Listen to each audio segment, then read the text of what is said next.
Hi, guys. Thank you for joining me on Their Fight Story. My name is Igdalia, and I will be interviewing David. How are you doing today? I'm doing well. How are you? I'm doing good, thank you. How did you get started in MMA? I was actually in college hanging out with some buddies, getting ready to go out on a Thursday night, typical 19-year-old kid, and somebody turned on the UFC video game. And I had kind of seen the UFC through the Ultimate Fighter a little bit in high school, but I never really paid any attention to it. And immediately I was like, wait, this is real. You can do this. And by the next morning, I was in my room Googling a gym in Nashville, New Hampshire, where I could train. Oh, wow. You were determined. Yeah, as soon as I saw it, I was like, I can't believe this is real. I can't believe you can do this. And where are you currently training or So I live in Connecticut and right outside of Hartford, Connecticut. I've popped around a few gyms. I've been fighting out of Underdog Mixed Martial Arts for the last 3 years. Um, but I'm in transition right now. I still have a relationship with Underdog MMA, but I'm also training at Fighting Arts Academy in Springfield, Mass. And I've also been with Jiu Jitsu and Strength Academy for about 6 years almost now. and where's that one? I don't think I've heard of. That's out of Cromwell, Connecticut. They actually currently have the Premier FC welterweight amateur champion, Cam Rosinski. Um, and they have a lot of great coaches and fighters from past and present that are still training there. And where did you get your name from? The Spider Monkey. That was from a buddy of mine that I trained with years ago. He used to make for the fight team DCNU, which is kind of like the team doesn't exist anymore, it kind of disbanded. But one of my teammates there, when he found out I had my first fight, he sent me a picture and he's like, I made you a t-shirt. And That's he, cute. he named me the Spider Monkey. And And that was it? that was it. I ran with it from that day on. You're an amateur right now, 3-2. When are you looking to move on to go pro? Um, it's tough. I feel like I can definitely hang in there with the pros around here, 100% at the 125-pound division. I've proven that in the gym all the time. Um, but I'm in search of a bigger fight as an amateur. I slipped up in my third fight of my career against Mitch Raposo and lost a title fight. And I always said I wanted a title before going pro. So I'm still kind of searching for that. How do you think that fight went? How did you feel in the fight? I did not feel well. um, that was a big eye opener for me. That changed a lot for me in many ways in my life. I felt like I failed in that fight pretty quickly early on in the fight. I kind of realized I was outclassed. Mitch is a hell of a fighter, and I was just very raw and green. And I knew after that fight that I needed to take a big step back and really evolve as a fighter and a person if I wanted to be successful in the sport. So it was good that you fought him. You guys fought. I remember didn't you guys fight twice? Yeah, so me and Mitch debuted against each other. It was both our first fights, and it was a bit of a wild one. I had a great time the first time, and then I developed so much by my third fight. I was very confident that I could go in there and give him a serious run for his money. Didn't take into account that he was a young 19-year-old kid, and I was 28 at the time. He developed a lot in the course of that period, and that made a big difference in the fight. Yeah. So what do you feel you've learned from all your fights that you continue to take with you? So much. I mean, every camp, I feel like I evolve as a person, to be honest with you. And to me, that's most important. My skills have grown greatly, but every fight, I see myself getting more dialed in, more disciplined in every aspect of my life. And at the end of the day, that to me, that's the most important thing is, finding the best version of myself through martial arts.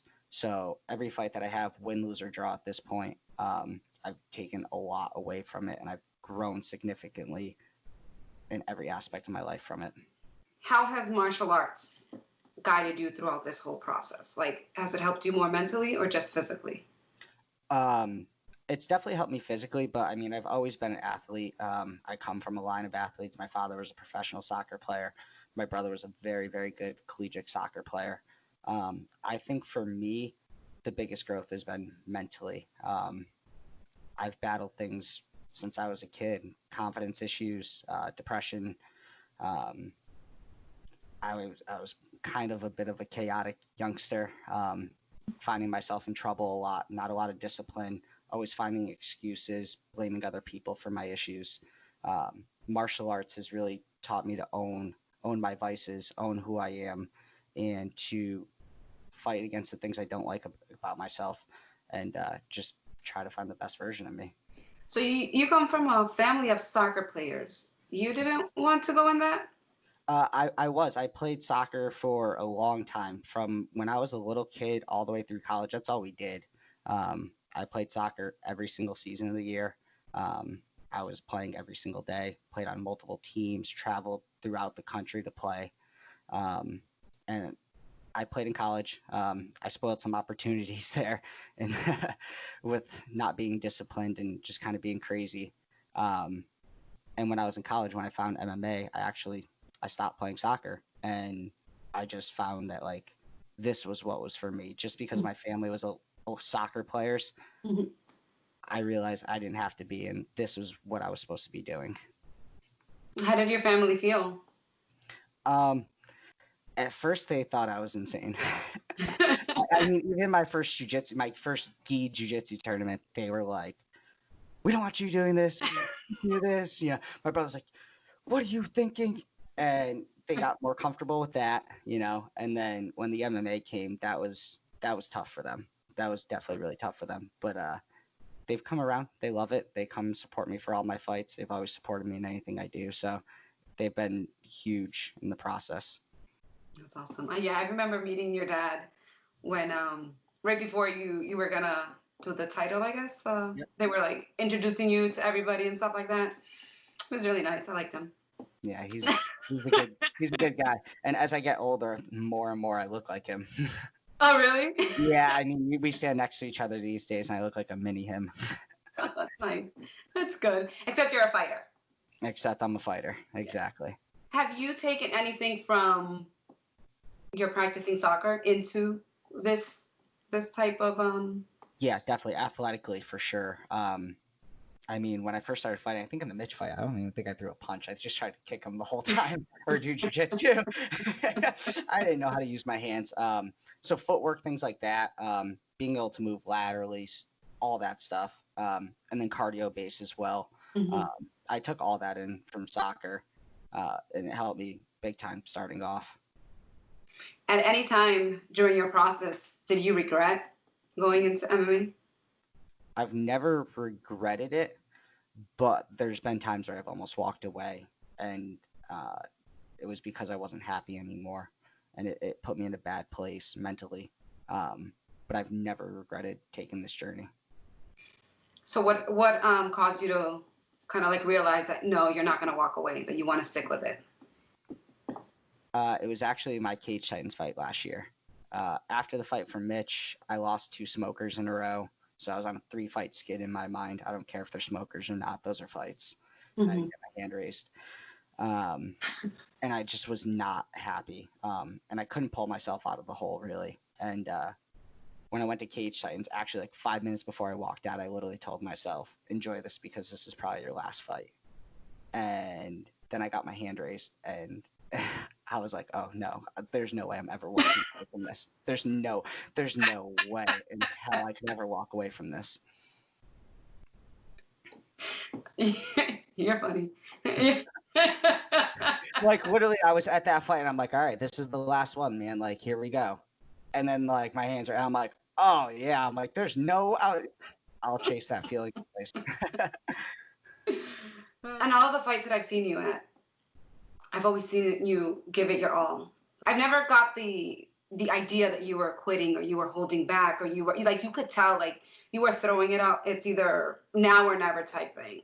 Yeah. So you should never ever think like this is my last fight. Oh, I didn't do good. You should just see like, okay, well, I fought this really tough guy. Now I just gotta step it up a notch. Or, you know what I mean? So it's always you're learning from it. You're always learning from it.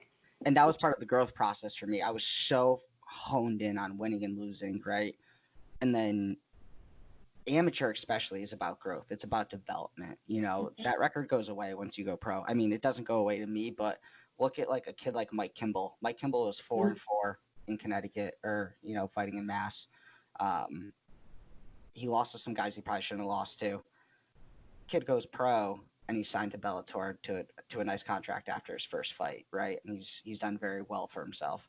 Um, you just learn it's a growth process. And Matt Bissett told me the same thing when I had my head in the sand after the Mitch fight. He explained to me, he's like, you will notice one day this is just a journey and it's just a process, so enjoy it. So I took those words to heart, and it's made a big difference. Yeah, I mean, look at the people you're fighting. I mean, come on.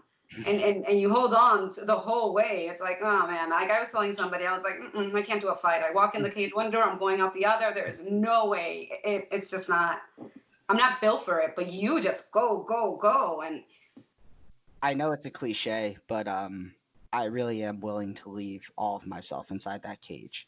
I really am every time I compete. I love what I do, and I love what I represent when I do compete. When I compete, I'm not just representing myself. I'm representing my family, the hard work my parents have put into me, all my family's put into me, and obviously that green and red flag that I hold over my shoulders every time I walk out. Those things mean the world to me. Those things mean more than a win to me, is representing those things as fully as I can and showing the best version of myself for that. yeah, you should never ever question yourself, because if you're always giving your best, there is no need to question yourself or doubt yourself. That's just you're taking one step closer. It's like you're never falling back. If anything, if you think you're falling, just think you're falling forward, never back. You know what I mean? To always keep, moving forward. You have so much to give, and you're teaching these younger, kids that are fighting that, you know what? You don't give up. You see a struggle, you see that it's tough. Yeah, okay, now you're being tested to see how far you can go. Just never ever quit, never give up. And that's definitely one of my biggest motivations. I'm lucky enough, I have two wonderful nephews that I love with my whole heart, and they're young and they don't understand what I do, but one day they will, and I want them to see that give your heart, all of yourself, all the time, work as hard as you possibly can, and you can achieve anything. I never thought I'd be fighting mixed martial arts.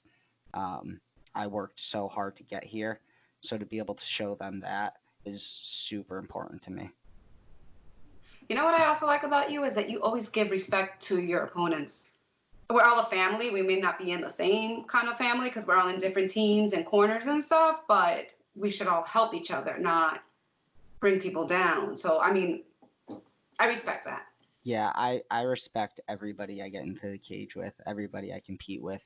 You can't not. I mean, I know what they go through because I go through it. So there's no reason to belittle them. There's no reason to disrespect them. I know it's the fight game, and I know we go out there and we bang each other in the head Yeah. over and over, but there's no malicious acts by me when I'm in there. There's no malicious intent towards these people.